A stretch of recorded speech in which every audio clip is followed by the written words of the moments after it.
10 tahun yang lalu itu market share-nya perbankan syariah itu hanya 5%. Tetapi setelah ada BSI yang gabung dari 3 bank di 4 tahun yang lalu itu, kita lihat market share-nya merambat sudah ke 7,5%. Ya, kami di Bank Syariah Indonesia bersyukur ya, karena akhirnya Indonesia punya bank syariah yang besar.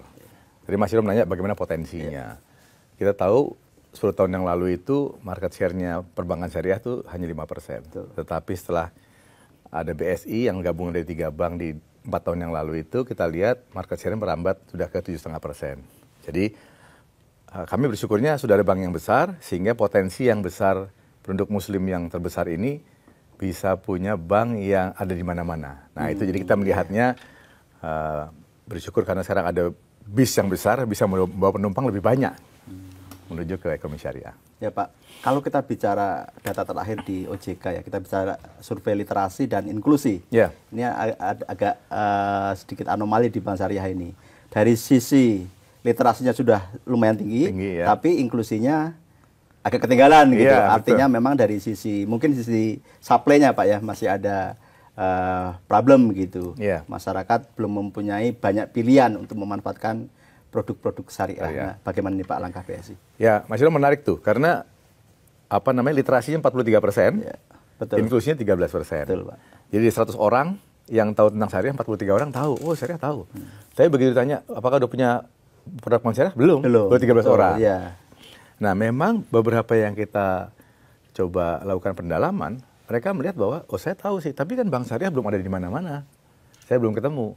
Atau saya udah pernah sih ke bank syariah, tapi kira-kira bank syariah itu layanannya sama nggak sih sama bank konvensional gitu, sama bagusnya nggak, sama mudahnya nggak, bagaimana tentang pricingnya, bagaimana ATM-nya banyak atau enggak gitu. Nah itu menurut kami tantangan bisa dijawab bahwa orang tahu, tapi kok belum mau ya, belum tergerak. Nah maka kita perkuat di distribution channel kita, cabang kita perkuat, ATM kita perkuat, edisi kita perkuat, mobile banking juga kita perkuat, supaya nasabah merasa bahwa oh sama kok bank syariah. Dan Bank Syariah Indonesia kami kepingin dinilai sebagai bank syariah yang modern, reliable, dan sustainable. Jadi harus modern, maka digital channel harus didorong. Dengan aplikasi yang pesat perkembangannya nih Pak, iya, Bion. Mas Hiram udah pernah pakai belum Bion? Saya pakai Pak. Pakai ya? Iya, Pak. Oh, mantap. Saya dulu loncengnya hadir juga Pak. Ya, Bion untuk yang personal, yeah. BeWise yang untuk komersil, yang untuk corporate. Yeah. Pak, kalau kita lihat kinerja di first half ya, itu juga lumayan bagus gitu di antara bank-bank lain yang relatif kurang bagus performanya. Bottom line BSI sangat bagus gitu. Tertinggi kalau nggak salah Pak ya, Melan ya. Kalau kita bicara persentase. Iya kan?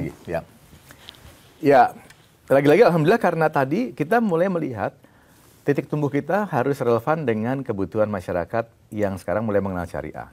Jadi contoh misalnya tabungan haji, itu kan unit syariah produk yang kita lihat sebagai produk yang perlu kita dorong. Lalu bisnis emas. Nah Mas Hiram mesti juga mulai investasi di emas nih, karena emas naik terus ya. Nah itu yang kita lihat sebagai cara untuk masuk, dan itu unik produk syariah. Tabungan haji dari bank syariah, produk-produk emas karena BI sebagai bullion bank pertama. Jadi merupakan cara kita untuk masuk ke market. Jadi game changer BSI lah untuk masuk ke pasar. Bullion bank.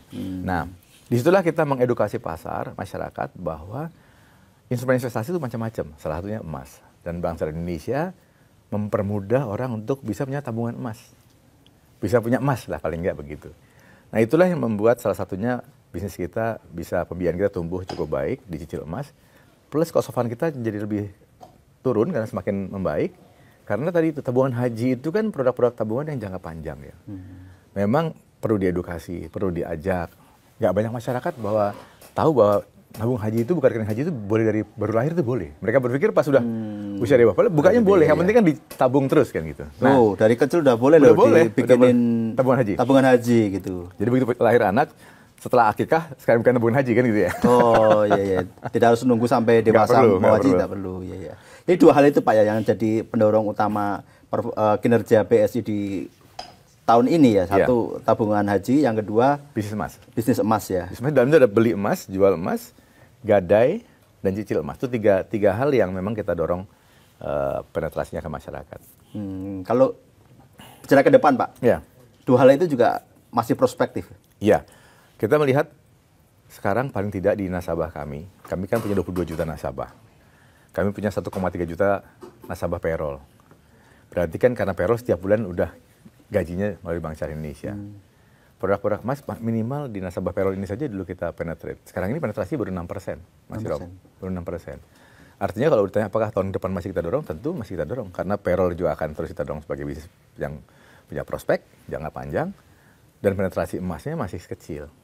Itu menjadi portfolio mereka kan untuk punya investasi jangka panjang yang aman, dan tentu saja buat mereka yang mau haji bisa jadi pelampung juga. Kalau biaya haji meningkat kan harga emasnya juga ikut meningkat, jadi bisa jadi pengimbang dari kenaikan harga. Gitu. Sangat menarik sih Pak. Kalau dari sisi pembiayaan Pak, ya. Apa yang jadi fokus BSI? Ya, karena BSI itu besar portfolionya ada di consumer dan di retail. Kami kan consumer 55%, retail 17-18%, sisanya wholesale 28%. Jadi tumbuh kita akan ada di retail dan consumer. Retail itu kita mau mendorong industri halal. Karena kan kita kepingin Bank Syariah Indonesia itu penggerak industri halal di Indonesia. Dan tadi juga kita menjadi pendorong bisnis emas di Indonesia karena Bullion Bank. Jadi dua hal itu yang mau kita dorong di BSI.